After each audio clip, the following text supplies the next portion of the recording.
अस्सलाम वालेकुम दोस्तों, कैसे हैं आप सब। उम्मीद है आप सब खैरियत से होंगे। आज की इस वीडियो में मैं आपके साथ बात करने वाला हूँ आग के पौधे के ऊपर।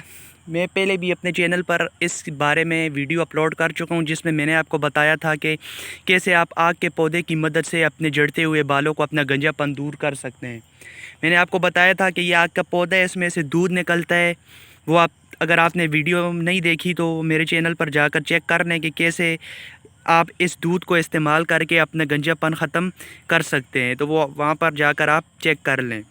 आज की इस वीडियो में जो दूसरा मेरा टॉपिक है वो ये है कि दांत का दर्द आप कैसे इस पौधे की मदद से आसानी से दूर कर सकते हैं। तो ये बहुत ही मशहूर नुस्खा है, पुराना नुस्खा है। ये उपकरी का जो है वो ये नुस्खा है। तो ये बहुत ही लाजवाब और आजमूदा नुस्खा है। तो मैंने सोचा कि चले आपके साथ शेयर कर दूं कि जिसका दांत का दर्द बहुत ही पुराना दर्द हो और ठीक ना हो रहा हो, तो इस पौधे की मदद से आप कैसे ठीक कर सकते हैं। तो ये देखें, ये पौधा है। तो इस पौधे की ये जो डंडी होती है, ये चेक करें, ये देखें, ये जो इसकी डंडी है, ये देखें, ये तो अभी सब्ज़ है, बिल्कुल ताज़ी है।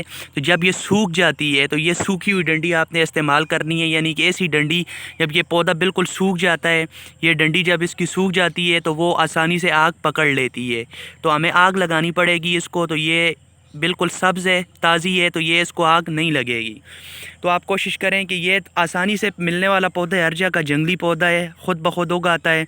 तो आप कोशिश करें कि कहीं से ये सूखी हुई आपको इसकी जो है डंडी मिल जाए। तो सूखी हुई डंडी को आपने क्या करना है कि उसको एक तरफ से आग लगानी है और दूसरी तरफ से उसका जो धुआं है वो अंदर की तरफ खींचना है।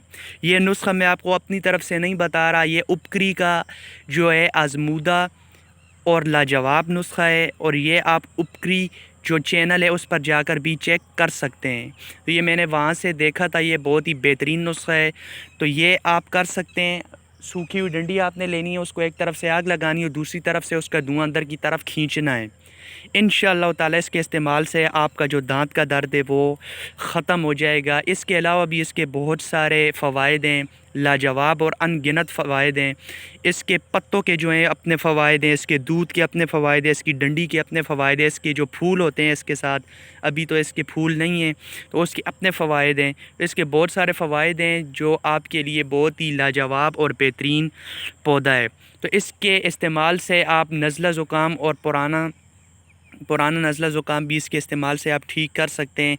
वो थोड़ा मुश्किल है नुस्खा, तो मैं आपको नहीं बताऊंगा क्योंकि उसमें थोड़े साइड इफ़ेक्ट भी आपको इसमें हो सकता है कि हो जाए, क्योंकि वो बनाने का तरीका थोड़ा मुश्किल है। तो आप नज़ला ज़ुकाम के लिए जो है वो टैबलेट्स वगैरह होती हैं, दवाई वगैरह होती है, उसको भी इस्तेमाल कर सकते हैं। देसी नुस्खे, जड़ी बूटियाँ या कावा वगैरह, अंडा, ये इस्तेमाल कर सकते हैं तो वो ठीक हो जाएगा आपका इंशाल्लाह। लेकिन जो मेरा मेन मकसद था वो ये था कि दांत के दर्द का इलाज इसकी मदद से, और दूसरा अगर आपने गंजेपन का इलाज इसकी मदद से, अगर आपने वो वीडियो नहीं देखी तो वो प्लीज़ जाकर देख लें। और अगर आपको ये वीडियो अच्छी लगी है तो चैनल को सब्सक्राइब कर दें और वीडियो को लाइक दे दें, घंटी के बेल आइकन को भी दबा दें ताकि हर नई आने वाली वीडियो आप तक पहुंचती रहे। अगर आपको वीडियो अच्छी लगी है तो प्लीज़ चैनल सब्सक्राइब कर दें, अगर नहीं अच्छी लगी है तो वो आपकी मर्ज़ी है। तो इंशाल्लाह मिलेंगे नई वीडियो में किसी नए टॉपिक के साथ। तब तक के लिए इजाज़त दीजिए। अल्लाह हाफ़िज़।